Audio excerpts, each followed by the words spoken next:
l'amnistie, il y a, comment dirais-je, des gens qui sont graciés. Donc, c'est la même chose à peu près. Et ça peut effacer, des fois, c'est les levées de sanctions. Mais grâce aussi, c'est qu'on a vu des gens qui ont été radiés, qui peuvent revenir demander grâce pour être intégrés en fonction de l'étude du dossier. Ou bien des gens qui avaient voyagé pendant longtemps, qui ne sont plus qui fonctionnaires, qui reviennent et qui veulent reprendre le service, mais ils ne peuvent pas, ils peuvent demander une grâce. C'est à l'éducation, le ministère employeur et l'utilisateur qui vont réfléchir et voir s'il est possible de reprendre cette personne en fonction de leurs besoins. Donc, c'est des procédures aussi qui existent. Le recours aussi, comme on l'a dit, annulation ou bien recours, ça existe. On peut être sanctionné et faire un recours par rapport à cette sanction. Ça, c'est au niveau des contentieux. Au niveau du mérite maintenant, il y a des procédures liées à la nomination aux ordres du Lion. Je pense que chaque année, il y a une circulaire, en tout cas, qu'on amène dans les services pour demander ceux qui veulent être décorés de s'inscrire et de proposer. On envoie la liste et après, les gens vont voir quels sont ceux qui sont retenus. La nomination aux palmes académiques et autres décorations et reconnaissances. À l'interne aussi, des fois, les services organisent des fois des cérémonies pour décorer et pour apporter de la reconnaissance au personnel enseignant et autres. Et je pense que c'est important aussi quand quelqu'un travaille, quand il a des mérites, il faut vraiment, ça fait partie du management. Je pense qu'on l'a dit, la motivation, c'est un élément de motivation. La motivation, elle n'est pas que financière. Et il y a des gens qui ne veulent pas de l'argent. Dès l'instant que tu les décores déjà, ils ont plus que si vous leur donnez des millions. Je pense que la reconnaissance aussi, elle est importante. Ça, c'est au niveau de la gestion des contentieux et des mérites. Donc, je pense que je peux poursuivre aussi avec l'autre processus.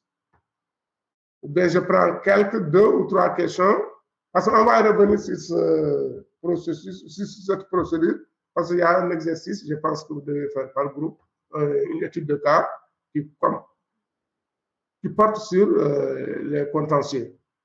Je pense que je peux poursuivre, après on va y revenir. C'est bon?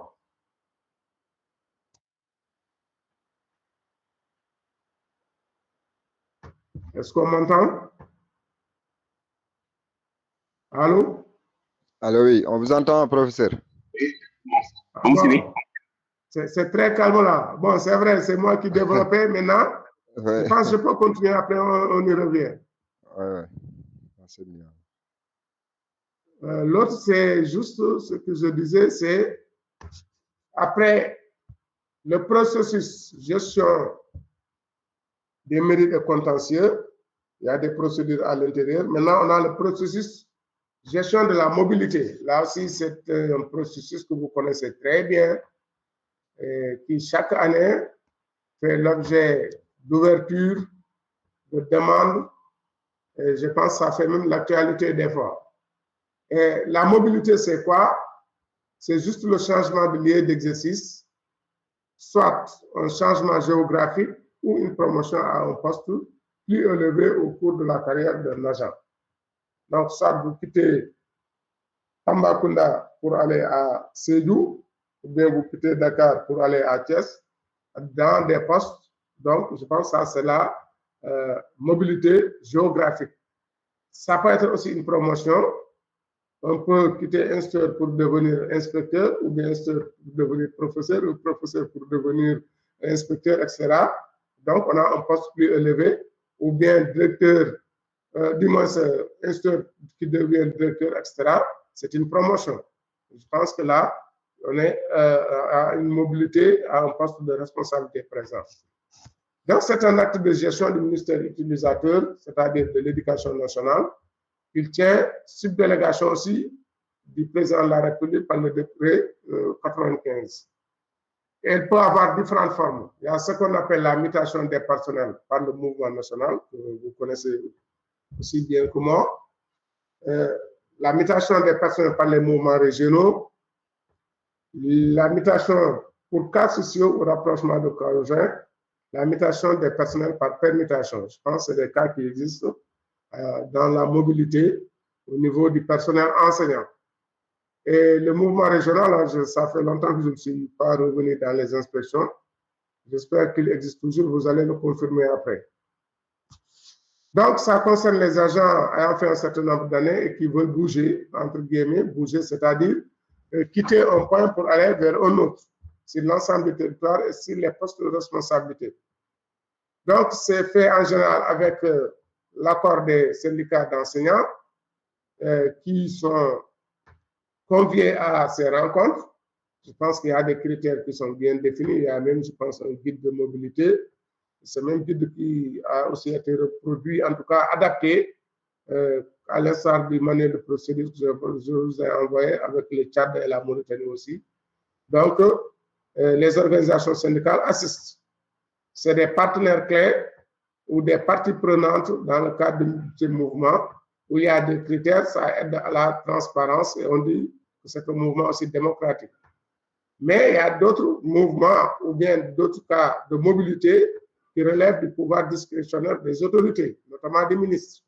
Et quand on parle de ministres, il y a à côté du ministre les inspecteurs d'académie, les inspecteurs de l'éducation, les IF, qui sont tous des autorités qui peuvent prendre un certain cas de mobilité en cas de nécessité. Et je pense qu'on va y revenir. Il y a des cas de nécessité où ils ont ce pouvoir discrétionnaire pour affecter une personne d'un point à un autre. Donc, c'est géré de manière consensuelle. En général, les mouvements au niveau de l'enseignement ou de l'éducation. Il y a Mirador qui est là aujourd'hui, qui aide. Et je pense que beaucoup de ministères veulent aujourd'hui copier ce qui se passe au niveau de l'éducation, qui est un modèle quand même très développé et qui, en général, ne fait pas beaucoup de contentieux parce que les choses sont claires avec des recours, avec la présence des syndicats où les gens vraiment, si on est battu, comme on le dit, on sait pourquoi on a été battu. Si tel a gagné, on sait pourquoi il a gagné. En général, en tout cas, on sait pour, en tout cas, être transparent et démocratique. Et c'est une lutte aussi qui a été menée par les enseignants et qui l'ont obtenue. Je pense que dans d'autres ministères, il n'y a même pas ce type de mouvement. Les gens sont affectés à la va-vite comme on veut. Et c'est souvent, ça fait beaucoup de bruit. Mais heureusement, puisque les enseignants sont les plus nombreux, ils font presque les 3/4 de la fonction publique. S'il n'y avait pas cette transparence, cette démocratie, je pense qu'il y aurait beaucoup d'autres problèmes. Et heureusement, il y a cet aspect de transparence qui aide les gens à accepter les décisions des différents mouvements parce que très clair à leur niveau. Et ce mouvement aussi évolue. Hein. Il y a un guide, comme on l'a dit tout de suite, qui a été révisé.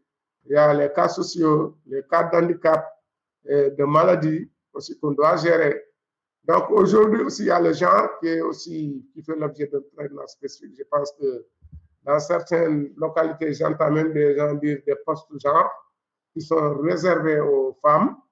Et je pense que c'est pour permettre à ces dernières d'accéder à un plus grand nombre de responsabilités, des postes de responsabilité, et surtout aussi en milieu rural, où en général, il y a les gens qui sont un peu lésés. Et les femmes doivent gérer, et je pense qu'elles y sont. Je pense qu'en tout cas, on a plus en plus de direction, de postes de principaux, de proviseurs, et de femmes qui viennent quand même pour gérer ces postes de responsabilité. Et maintenant, les postes de responsabilité, comme d'autres qui sont limités comme chargés de cours, donnent droit à des indemnités. Et ces indemnités sont payées par le ministère des Finances à partir du budget du ministère de l'Éducation nationale. Je pense qu'en général, ces postes de responsabilité, il y a des actes. Une fois que les décisions sont publiées, et après avoir pris service, on peut prendre pour les introduire et avoir les indemnités différentes. Donc, ces mutations sont de deux procédures. Il y a la procédure production de décision de nomination et la production d'état nominatif des enseignants chargés de cours. Donc, le cadre légal, toujours, ce sont à peu près les mêmes textes hein, qui reviennent. Je pense que il y a des textes spécifiques par rapport à ça, par la rémunération, par exemple, des contractuels chargés de cours. l'organisation du fonctionnement des IA et des IAF, tout ça, c'est important. Et que ces procédures de mobilité, on a la mutation des personnels par le mouvement national. Quand vous allez dans le manuel, vous allez voir comment on traite cette procédure.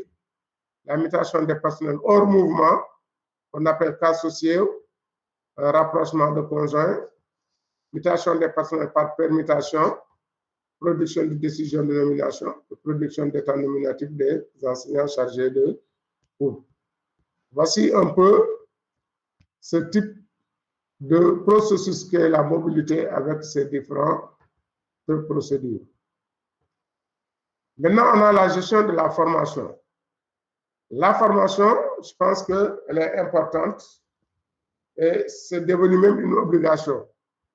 Il y a des moments de formation où l'agent ne peut pas refuser, surtout quand la formation est organisée par les institutions que sont les ministères ou bien les IA.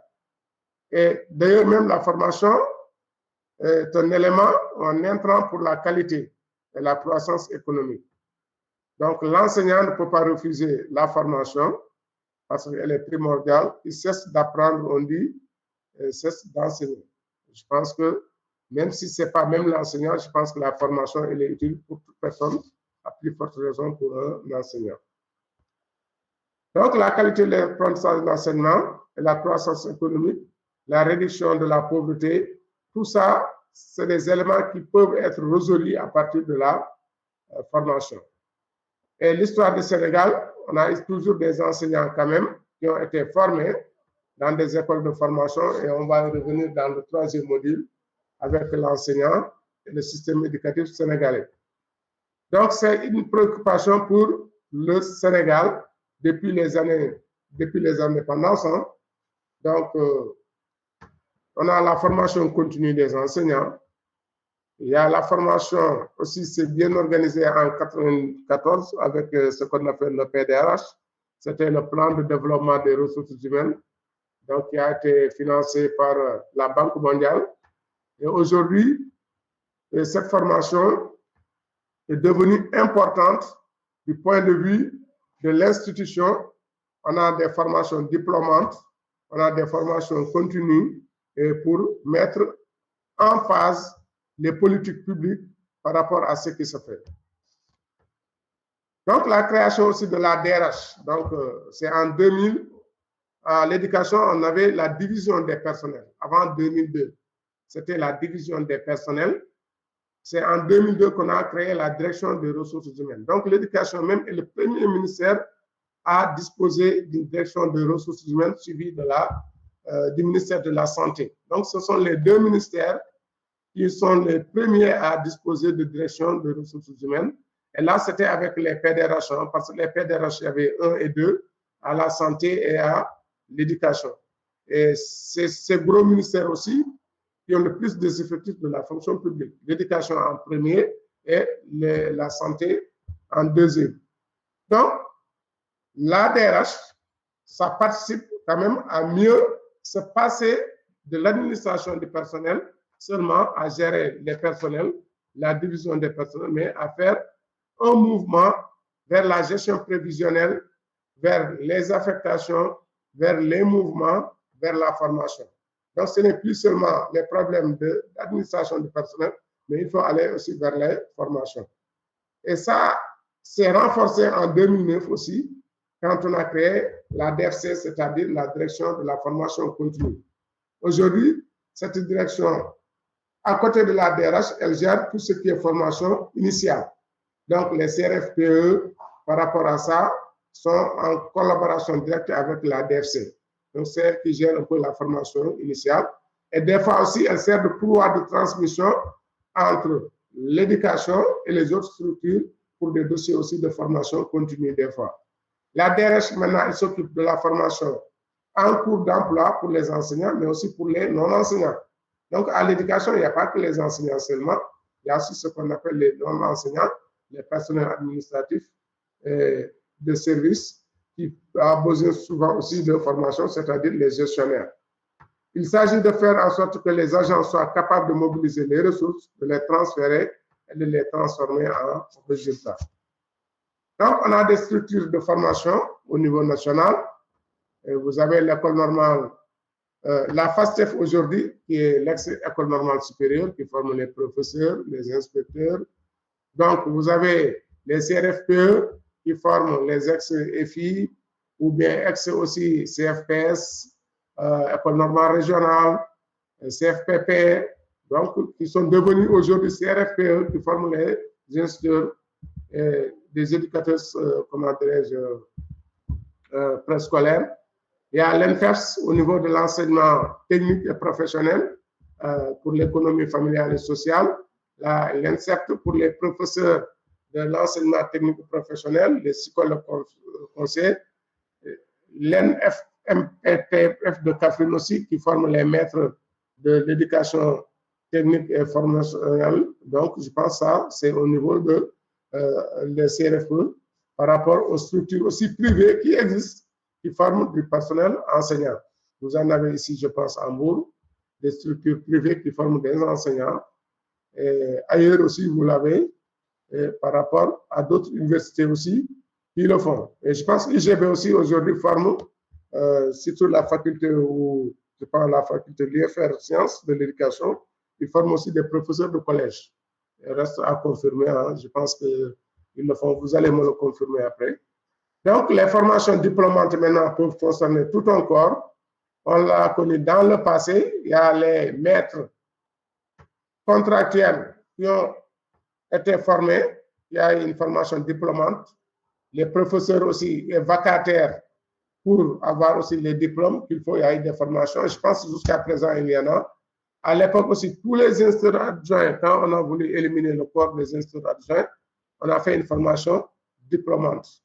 Même les inspecteurs adjoints à l'époque qui existaient, quand on a voulu éliminer le corps, ou bien en tout cas supprimer le corps, le reste, il fallait en faire une formation diplômante et on l'a fait et quand ces corps maintenant ont disparu. Et aujourd'hui, on parle, hein, je ne sais pas si c'est encore effectif, hein, bon, le corps des administrateurs de l'éducation, je pense qu'il y avait des projets de texte, je ne sais pas où est-ce que vous en êtes. Les administrateurs de l'éducation sont les futurs chefs d'établissement, c'est-à-dire pour être proviseur ou principal ou bien directeur d'école, il faut être quelqu'un qui a été formé comme administrateur de l'éducation. Et ces gens-là devraient être formés dans les CRFPE. Et c'était un projet, je ne sais pas jusqu'à présent où est-ce que vous en êtes. Peut-être vous allez me rafraîchir la mémoire dans ce domaine. Donc, il y a beaucoup de possibilités de formation. Hein. C'est juste pour éviter les dysfonctionnements. Donc, il y a des formations, mais aussi une législation. Pour être formé, je pense qu'il y a des voies et des procédures à suivre.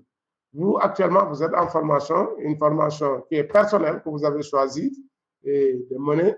Mais si c'était une formation présentielle, s'il fallait quitter Mbour ou bien Séville pour aller à Saint-Louis et rester là-bas, et il y a ce qu'on appelle les mises en position de stage, tout ça, et jusqu'à dans le pays et en dehors du pays même, on peut bénéficier d'une mise en position de stage pour aller étudier à l'étranger et continuer à percevoir son salaire. Et les mêmes textes qui reviennent, hein. Maintenant les procédures, les mêmes textes avec plus, avec, bon, on va revenir par rapport au paquet, la lettre politique de l'éducation, l'élaboration, les procédures, c'est l'élaboration des plans de formation, la coordination de la mise en œuvre des plans sectoriels de formation, la gestion des demandes de formation et le mérite du manuel de procédure qu'on a déjà distribué. Donc, voici ces trois processus. Est-ce qu'il y a des questions? Oui. D'accord. OK. Ensuite, quand on parle de formation, c'est par rapport souvent au coût. Hein. Je ne sais pas s'il y a un lien à faire entre formation et coût. C'est-à-dire, notamment aussi la gratuité. Hein? Certaines formations sont gratuites, d'autres sont payantes. Oui. Si vous pouvez un peu ça figure aussi, c'est bien. Bon, là, bon, on va voir. Je ne sais pas exactement la question que vous voulez poser là-dessus. C'est la gratuité des formations et celles qui ont des coûts. Bon, je vais, en général, on les confond. Formation, formation, de tout court. Maintenant, dans la formation, il y a deux types de formation. Il y a la formation initiale et la formation continue. Maintenant, renforcement de capacité, si on devait l'aligner, on doit l'aligner à la formation continue. La formation continue, c'est une fois à la place de formation continue, on peut utiliser le renforcement des capacités.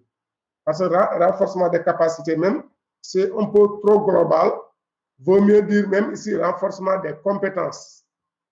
Renforcement des compétences, parce que quand c'est lié à une personne, on renforce les compétences. Maintenant, les capacités sont plus larges parce qu'on peut renforcer dans les capacités humaines, les capacités organisationnelles, les capacités financières, les capacités matérielles, etc., etc. Donc, ça, c'est un renforcement de capacité qu'on dit souvent, mais s'il s'agit de personnes seulement qu'on forme, on peut mieux même parler de renforcement de compétences. Parce qu'on s'adresse à une personne, on ne fait que renforcer que ses compétences. S'il s'agit de capacité maintenant, ça va au-delà.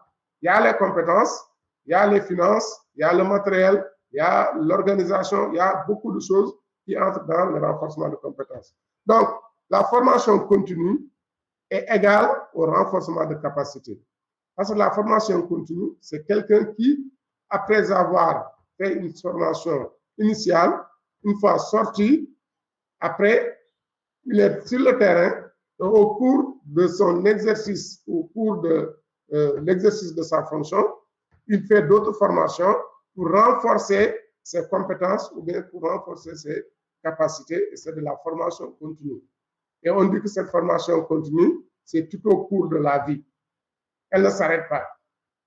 C'est tout au cours de la vie. C'est le renforcement de capacité aussi, c'est tout au cours de la vie. Et l'autre, c'est la formation initiale qui est une formation pour aller vers un métier. Donc, quand vous êtes à la FASTEF pour la première fois, vous, après avoir reçu le concours, ou bien au CRFP après avoir reçu le concours, vous êtes en formation initiale. Parce qu'on vous forme à apprendre le métier. On vous forme à avoir le b.a.-ba du métier. Mais cela ne suffit pas. Quand vous sortez aussi, quand vous commencez à exercer, vous avez d'autres opportunités qui se présentent et vous êtes obligé d'aller vers les formations. Soit vous choisissez vous-même, ou bien ce sont les autorités qui choisissent de vous former, ou bien d'aller vers d'autres formations. Et là, on parle de renforcement de capacité ou de renforcement de compétences. Je ne sais pas si ça a été clair à ton niveau. Maintenant, bon, le coût dont vous parlez, je disais tout de suite une formation tout au cours de la vie. Donc, il y a un budget pour accompagner les agents de l'État, les agents de la fonction publique à travers des bourses. Je pense qu'il y a certains qui en bénéficient. Maintenant, pas tout le monde, parce qu'il y a des critères aussi. Certains, vous pouvez même remplir les critères et ne pas l'avoir, parce que des fois, si plusieurs remplissent les mêmes critères, le fonds n'est pas assez énorme pour que tout le monde puisse être satisfait. Donc, je pense que ça, c'est au niveau du coût de la formation. Maintenant, même dans les ministères, il y a des lignes dédiées à la formation. Chaque ministère, au niveau des DAGE, il y a une ligne dédiée à la formation. Et ces formations-là, il faut que les gens, on peut faire des demandes. Les ministères, comme le BOM finance les formations, il y a d'autres aussi qui sont financés à partir de leur ministère. Pour, même à l'étranger, il y a des bourses aussi qui sont offertes à des agents pour aller se former même à l'étranger. Voilà, je ne sais pas cette question sur le coût de la formation. C'est comme ça que je l'aperçois. Oui, ouais, c'est bon, c'est bien ça. Merci, professeur. Merci, Malo. Y a-t-il d'autres questions? Il y a quelqu'un qui avait levé la main, je pense que c'est Mou, ou bien? Bonsoir. Bonsoir, professeur. Ah, bonsoir. Donc, moi, ma question, c'était en rapport avec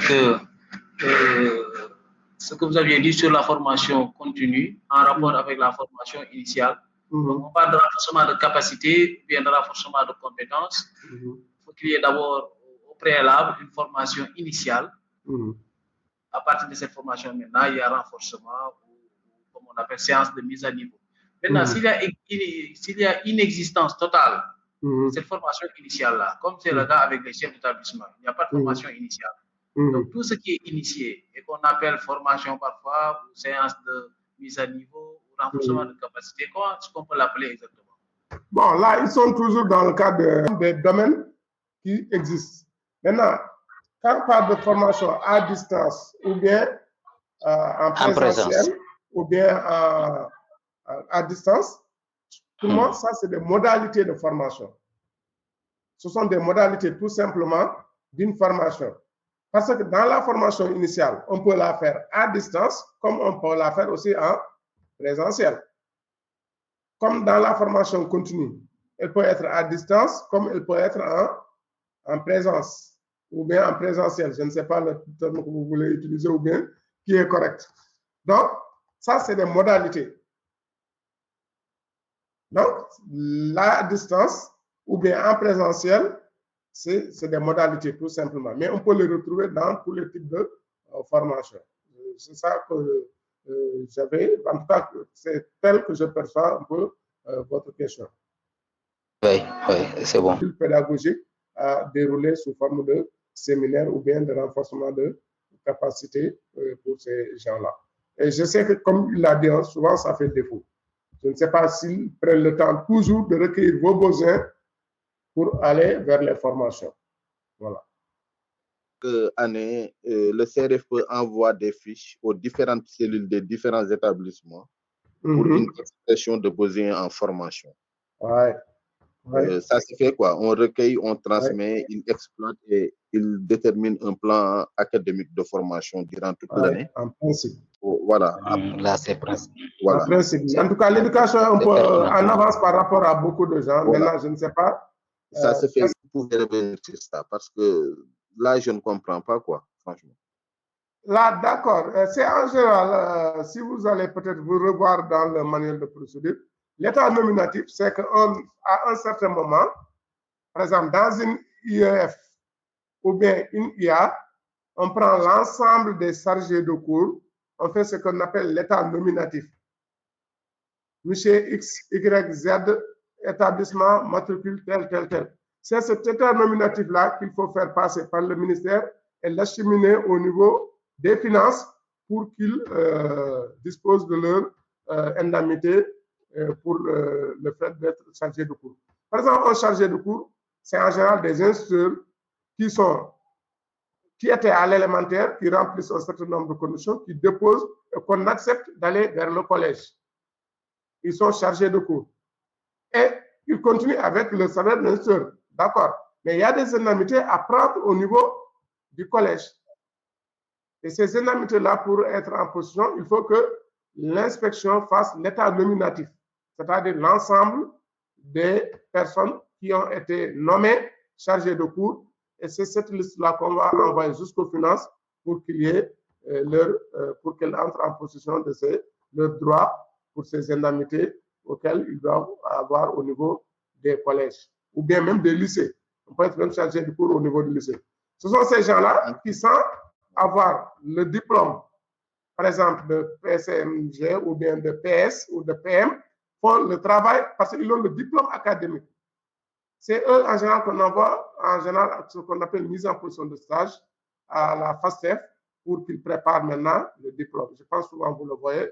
Moi, quand je faisais l'inspectorat, j'ai rencontré même des professeurs qui m'avaient au collège, qui sont venus là-bas. Alors, je ne savais même pas qu'ils étaient chargés de cours. Ils étaient très bien, mais ils n'avaient pas encore le diplôme. Ils étaient venus à l'école normale supérieure à l'époque. Ça s'appelait école normale supérieure pour faire la formation diplômante et avoir le diplôme. Oui. Je comprends. C'est la même question, Sow, avant qu'on ne passe. Allô? Abdou Sow. Oui. Si la question est terminée, on peut passer. C'est sur la même question, oui. Omar Cissé. C'est sur la même question. Omar. C'est sur la même question. Attendez. Je reviens sur Cissé. Est-ce que tu avais rencontré des cas de chargé de cours dans ton établissement? Oui, oui, il y en a. Hein? J'en ai un. J'en ai un. Oui, j'en ai un. Tu en avais? Oui, oui. Si on ne t'a pas demandé de donner ces renseignements au niveau de l'IF? Non, maintenant, c'est lui qui fait son dossier. OK. L'OS, la prise de service, une demande pour disposer de l'indemnité de recherche documentaire, tout simplement. Je crois que c'est ce qui change, quoi. Voilà. Maintenant, on dépose ça au ministère par voie hiérarchique jusqu'au ministère. Il y a un acte qui sort et cet acte est déposé au ministère des Finances. Voilà, et il reçoit les rapports. Maintenant, l'éducation fait l'état nominatif. Oui, les informations, on ne donne pas les informations. Hein. Il a fallu qu'on collecte qui est dans un autre, comment ça s'appelle, IF m'appelle pour me dire que il faut déposer tel dossier parce qu'il y a, vous devez avoir l'IRD. Ah, toi, tu ne le savais pas? Non, on dit rien. On met dans les classes, on dit rien. Oui, c'est ça, on dit rien. Je connais beaucoup de chargés de cours qui ont été victimes. Je connais beaucoup de collègues qui ont été victimes de ça. Ah bon? Y compris moi-même. Est-ce que c'est eux qui ont choisi d'aller être chargés de cours ou bien on les a obligés à aller faire? Parce que soit il y a deux façons. Soit on voit que vous avez les diplômes qu'il faut, on vous envoie directement parce qu'il y a un manque d'enseignants quelque part, ou bien vous-même vous fassiez la demande au niveau de l'inspection pour qu'on vous choisisse comme chargé de cours. Non, par exemple, moi, on m'a recruté parce qu'il y avait un problème de professeur au collège. Et que les élèves étaient en grève. On m'a appelé, c'est l'IA même qui m'a appelé directement pour me dire que tu viens, on te fait un OS pour que tu puisses régler le problème. Mais après, il y a d'autres, je connais un collègue qui a été obligé également, c'est un problème de mathématiques. C'est l'IF qui l'a obligé d'aller rejoindre le collège parce qu'il y avait les élèves qui étaient en grève. Donc, je connais certains cas. Mais comme j'ai dit, ils ne vous disent rien. Ils vous prennent, ils mettent dans les classes. Même pour être sélectionné, j'ai attendu 12 ans pour être envoyé en mise en position de stage. Je suis arrivé au collège en 2011 et en 2000, je pense, c'est l'année dernière, en 2029, j'ai terminé. J'ai eu mon diplôme, j'ai eu mon diplôme professionnel. C'est juste pour préciser que peut-être l'information n'est pas ça, ou je ne sais pas, ce sont les autorités l'IA ou l'IA qui le font sciemment, ou je ne sais pas. En tout cas, bon, ils le mettent dans les classes. Moi, je dis même que parfois les collèges sont surexploités parce qu'on fait la même chose que les professeurs, c'est pas le même traitement. Donc, ça pose un problème au niveau de. Voilà. Là, je pense que c'est vrai, comme tu l'as dit, hein, ça ressemble à de l'exploitation parce qu'il y a un manque quelque part. On vous a pris juste pour qu'ils disent boucher le trou. Et ils ne voulaient pas peut-être que cela apparaisse pour lui-même qu'il y ait des indemnités.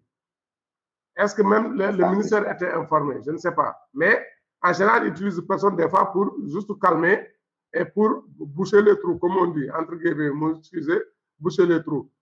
Si réellement ils devaient vous donner cette information-là, vous aussi, je pense que ça ne doit pas se cacher. Hein?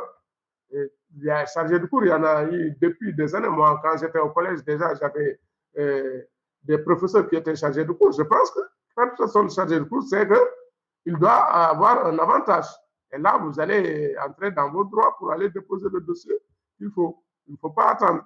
Mais en principe, toi, on devait te régulariser. Je ne sais pas si ça a été régularisé, mais c'est 12 ans là ou bien 11 ans.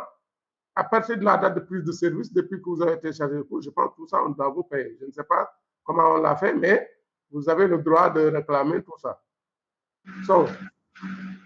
C'est pourquoi aujourd'hui, le ministère a retiré la prérogative des IA de prendre au niveau des IF des chargés de cours. Ils n'ont plus la prérogative. Les IA ou les IF? Les IA. Même les IA n'ont plus cette prérogative? Ils n'en ont plus. Ah. Parce que normalement, comme il le dit, ils te prennent ça, mais il ne faut pas que cela apparaisse. C'est ça ce qui s'est arrivé peut-être en somme. Et le niveau est relevé également. Hein? Le diplôme, le niveau est relevé également. Dans les temps, on peut avoir on peut avoir le baccalauréat et aller être chargé de cours, mais présentement, il faut avoir au minimum la licence, je pense bien, la licence. Même au collège. Oui. Oui, au collège. En tout cas, C'est les lettres. c'est relevé. Mais ce n'est pas qu'il y a beaucoup de licenciés qui sont à la porte qu'ils le font, mais en réalité, au collège, avec le bac seulement, ça se faisait. Maintenant, s'il y a plus de licenciés, on n'a pas besoin du bac. C'est comme le concours souvent, où on demande le bac, ce sont les licenciés et les masters qui se présentent. C'est pas ça aussi. Parce que s'ils doivent choisir, c'est le niveau bac. Mais tous ceux qui sont là, il y a 10 qui ont la licence et 2 qui ont le bac. Mais ils vont choisir la licence. Bien sûr. Parce que le niveau de formation du collège n'a pas changé. C'est toujours, pour les PCMG, c'est bac. Bac plus 1, plus 2. Maintenant, c'est dans le choix, puisqu'il y a plus de demandes des licenciés, ils prennent des licenciés. Ou bien même des masters. La Je pense que c'est ça. Je pense que le bac, ça est toujours valable, surtout pour ceux qui sont dans les séries S. Le bac S est valable. Je connais des collègues qui ont été le bac S est valable. Mais pour les lettres, il y a beaucoup de donc on prend seul les licenciés. Vous avez raison, le bac S est valable. Vous avez le bac S, on recule. Le bac S est valable. Ok. C'est bon. Donc, je pense qu'il y a une question, peut-être on va y revenir, mais est-ce qu'on peut voir le cas que vous avez demandé à traiter en groupe? C'est déjà fait. Si c'est. Les gars, ils sont organisés en groupe, est-ce qu'ils ont traité le cas? Moi, j'avais oublié ça. Hein. J'avais partagé le cas, mais j'ai complètement oublié de traiter ça, sérieusement. Vous avez oublié de traiter ça? Oui. Quel est le groupe qui a traité? Non, on ne savait pas que c'était un cas par groupe. Hein. On travaille en individuel. En individuel. Hein? En individuel. Il y a des gens qui l'ont fait individuellement. Oui. Ah, c'est bon. Bon, c'est qu'il avait demandé à travailler par groupe, je pense. C'est pourquoi j'avais dit, si vous voulez vous travailler par groupe. Où est là? C'est Madame Sienne, là. Mais d'abord, je ne sais pas. Je ne la vois pas aujourd'hui. Elle est là? Elle a un décès. Ah, elle a un décès. Ah, non, condoléances. Mais si le cas est traité aussi individuellement, ce n'est pas un problème. Hein. On peut juste aller voir le cas et comment dirais-je, le présenter. Je peux projeter le cas? Oui. Je pense. Et j'ai oublié, juste une question. La fois dernière, vous voyez, c'est Sow, je ne sais pas, non, pas Sow, c'est qui avait posé le problème des non-fonctionnaires pour le cas des 3 jours. On avait dit, mais il a dit que dans le décret sur les non-fonctionnaires, c'était le 347, je ne sais pas. C'était toujours 4 jours. Je pense qu'il faut faire la différence entre non-fonctionnaires et contractuels. Ce n'est pas la même chose. Les non-fonctionnaires, c'est comme les fonctionnaires à peu près. La seule différence, eux, ils émergent à l'IPRES, ils cotisent à l'IPRES, et les fonctionnaires cotisent au FNR. En général, ce sont ce qu'on appelle les décisionnaires. Ce sont des gens qui sont référencés par rapport à un corps, qui sont des non-fonctionnaires. Mais ils avancent comme les fonctionnaires. Ils ont le même nombre de permissions de jours de fonctionnaires, les non-fonctionnaires. Maintenant, c'est différent des contractuels. Les contractuels, ils sont là en attente d'être titularisés. C'est ce qu'on appelait dans le passé. Il y a un décret qui régissait les maîtres contractuels, les 99-908 que j'ai projeté ici. C'est là-bas où vous allez trouver mariage du maître contractuel 3 jours. Alors que pour les fonctionnaires et non-fonctionnaires, c'est 4 jours. Donc, le non-fonctionnaire ne veut pas dire contractuel. C'était juste cette précision à apporter. C'est bon. Maintenant, il y a juste le cas qu'on avait donné. Voilà, c'était le refus de rejoindre son poste. Vous avez vu le cas? Oui. OK. Individuellement, vous l'avez fait. Donc, ceux qui l'ont fait, la première question, M. Gueye peut-il refuser de rejoindre le poste d'affectation? Pourquoi? Selon vous? Monsieur? Oui, allez-y. Oui, je pense, M. Gueye, il ne peut pas refuser donc de rejoindre donc le poste. Et pourquoi? Parce que tout simplement, il est détaché comme étant par nécessité donc de service. Et je pense que, d'accord, je peux me développer sinon. Allez-y, allez-y, allez-y. D'accord. Parce que par rapport au pouvoir discrétionnaire que dispose donc l'IF ou bien l'IA, à chaque fois qu'il y a nécessité donc de service, il a le pouvoir donc de prendre quelqu'un et de le remuter ou bien de le redéployer, j'allais dire ça. Même qu'il gagne un poste au niveau national ou bien au niveau régional, c'est pas important. Ce qui est important, c'est qu'il y a nécessité de service qui se fait sentir quelque part. Voilà. D'accord. C'est bon. Qui a autre chose à dire? Je ne sais pas, Ndoye? Ou bien il n'avait pas... C'est Ndoye qui a parlé tout à l'heure. Ah, c'est Ndoye qui parlait. Je crois que c'est Mbo. Oui, qui parlait. C'est Ndoye. Ah, c'est Ndoye, OK. Donc, est-ce que vous partagez ce que Ndoye vient de dire? Il dit que c'est par nécessité de service. Donc, il faut partager. Je l'avais partagé. Hein? Parce que si je partage, je ne vois pas ceux qui lèvent la main. Et je crois que vous avez le cas devant vous. Vous devez avoir le cas devant vous. Si je partage, je ne vois pas ceux qui réagissent. Bien, il y a une autre proposition par rapport à ce que vient de dire Noé. Ou bien tout le monde partage ce qu'il vient de dire. Noé dit que c'est par nécessité de service, donc il n'a pas le droit de refuser de rejoindre le poste. Il est obligé d'y aller. Qui pense autrement? Oui. Donc, vous êtes d'accord?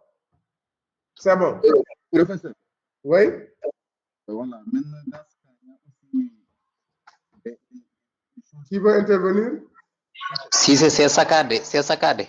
Voilà, je disais qu'il y a des choses à prendre en compte, quoi.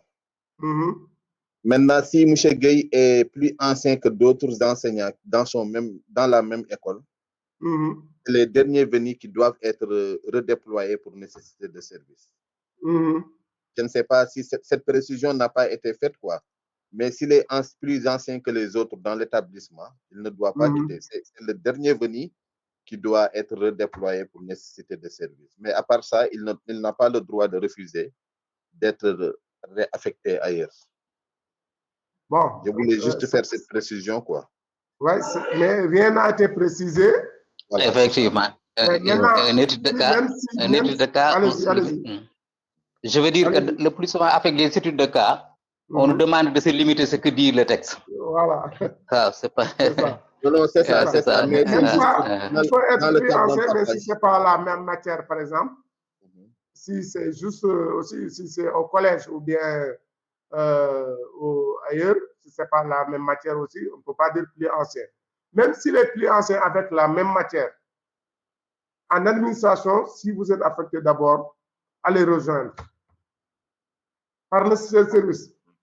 Même si vous sentez que vous êtes dans votre droit, ce que vous avez fait est injuste et que ce n'est pas vous qui devrez partir, vous n'avez pas d'abord le droit de refuser de rejoindre le poste. Il faut d'abord rejoindre le poste, ensuite maintenant mener la bataille. On l'a vu ici dans l'administration des gens qu'on a fait qui refusent de rejoindre le poste pour dire c'est injuste, ceci, cela. Dès l'instant que tu refuses de rejoindre le poste déjà, tu peux être exposé à d'autres sanctions. Et là, l'État peut avoir raison sur toi. Même s'il faut lutter, il faut aller d'abord rejoindre le poste et maintenant entamer la procédure si c'est le syndicat ou bien si c'est quoi que ce soit. Mais même cela, il faut rejoindre d'abord le poste par nécessité de service. Oui. Il y a quelqu'un qui voulait réagir?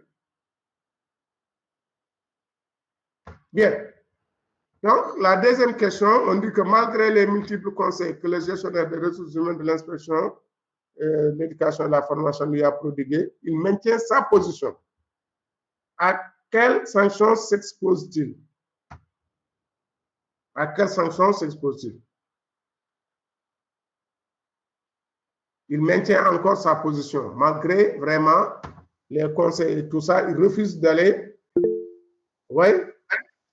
Voilà, il peut être mis en demeure. Mise en demeure, oui.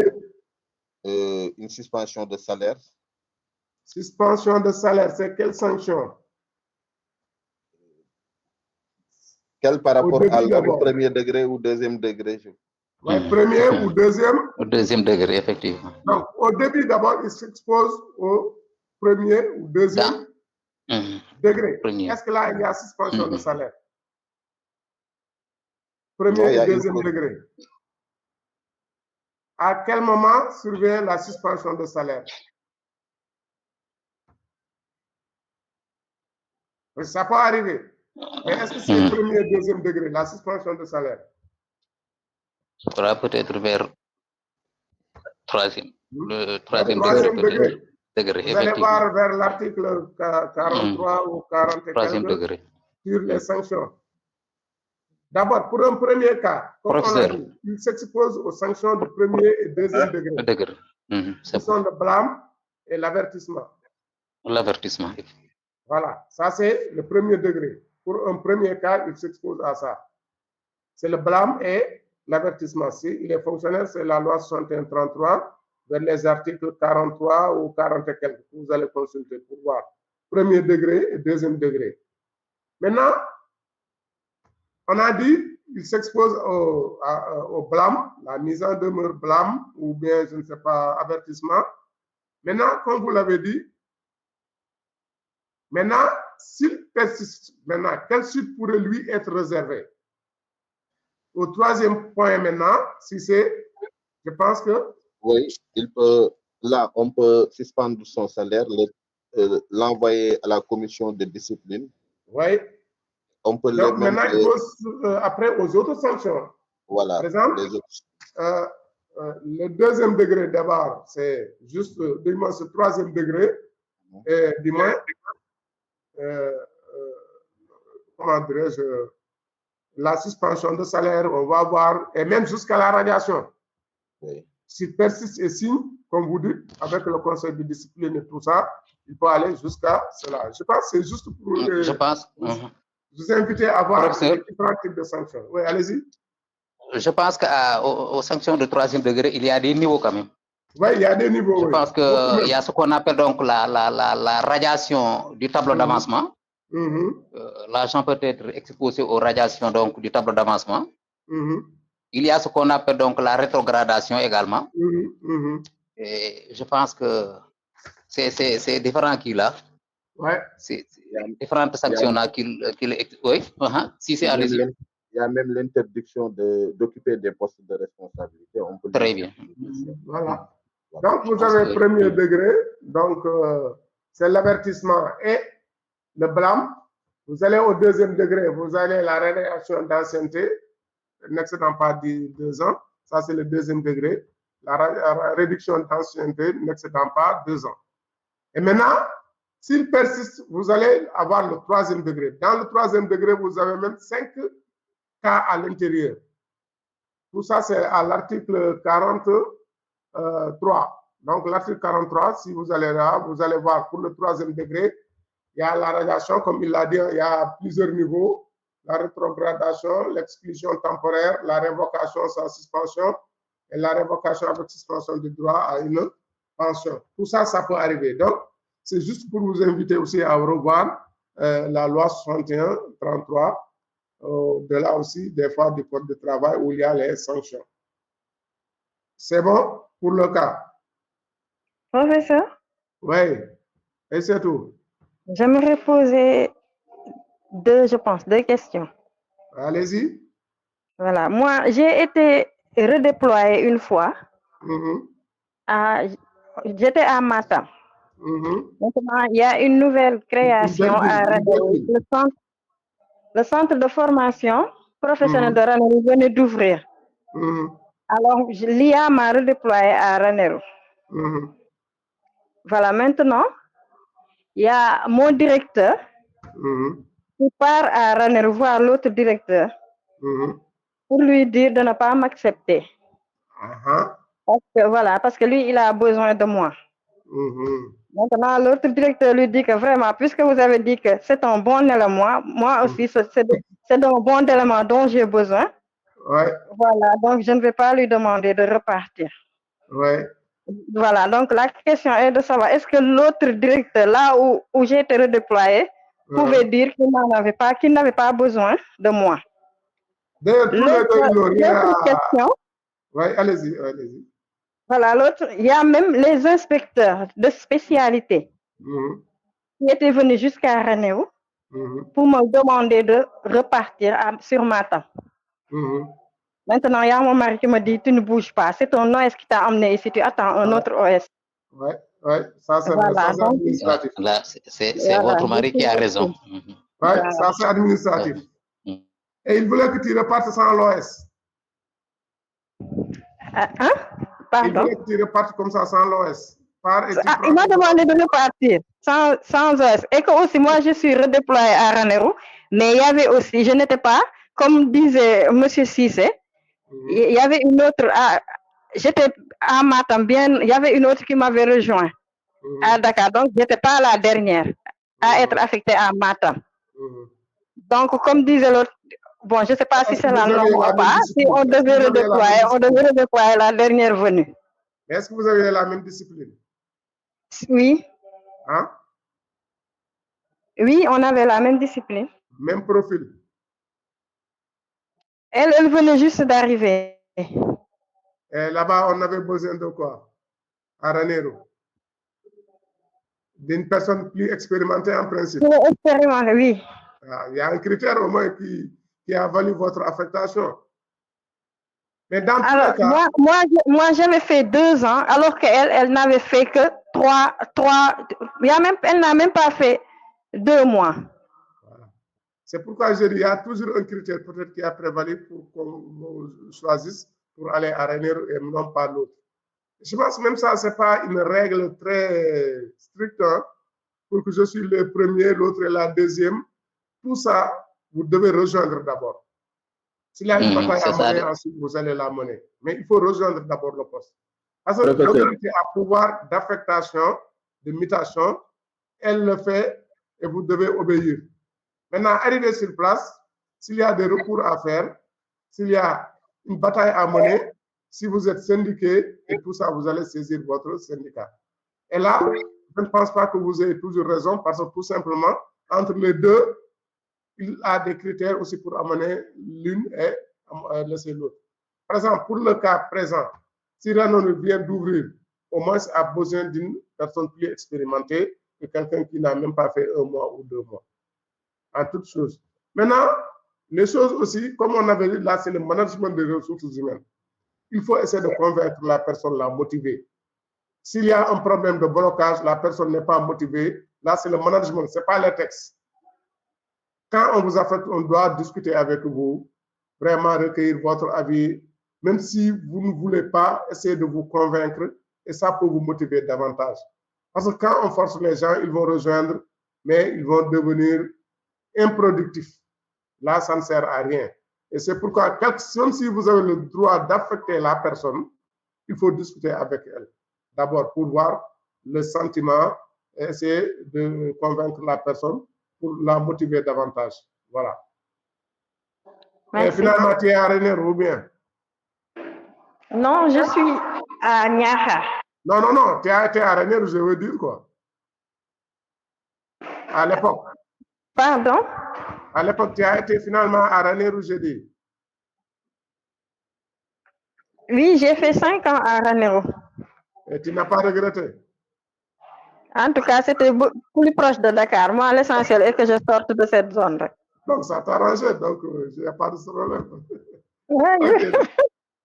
Je pense qu'il n'y a pas de souci. Bon, comme il l'a dit, l'autre aussi, en matière administrative, on ne peut pas quelqu'un venir, même si c'est un inspecteur, rejoindre là-bas et tu t'en vas comme ça, alors que c'est un os qui t'avait amené quand même.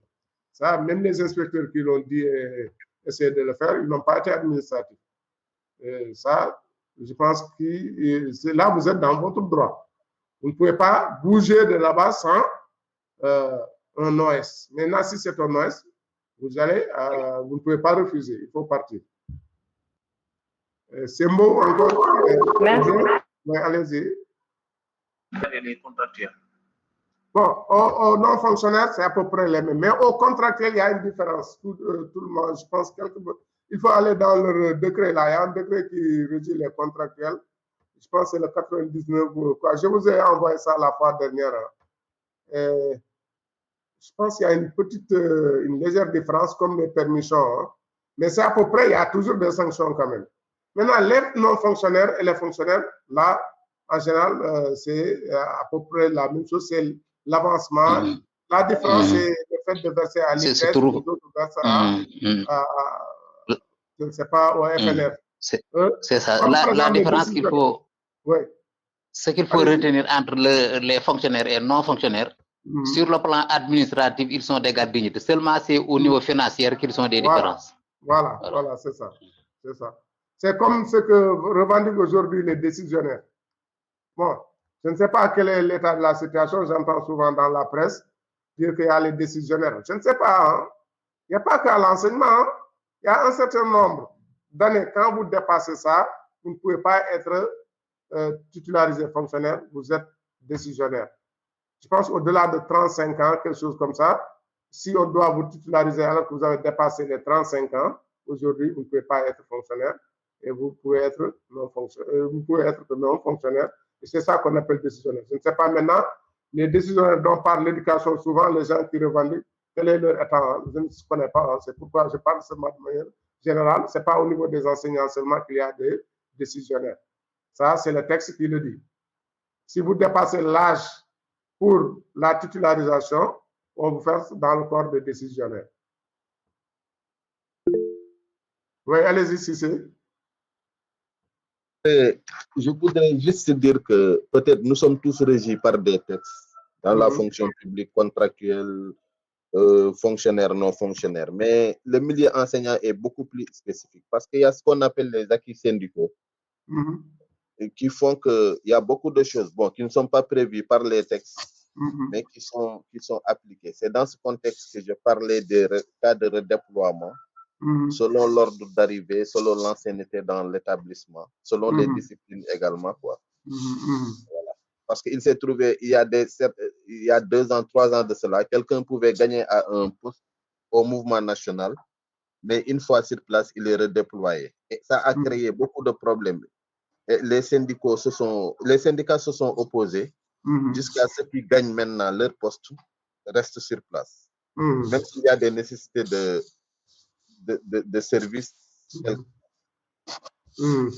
Voilà. Et dans l'école, si tous ceux qui sont là-bas ont gagné leur poste et qu'il y a nécessité de service. Maintenant, si, ça dépend. Ça dépend. Les gens peuvent discuter. Par exemple,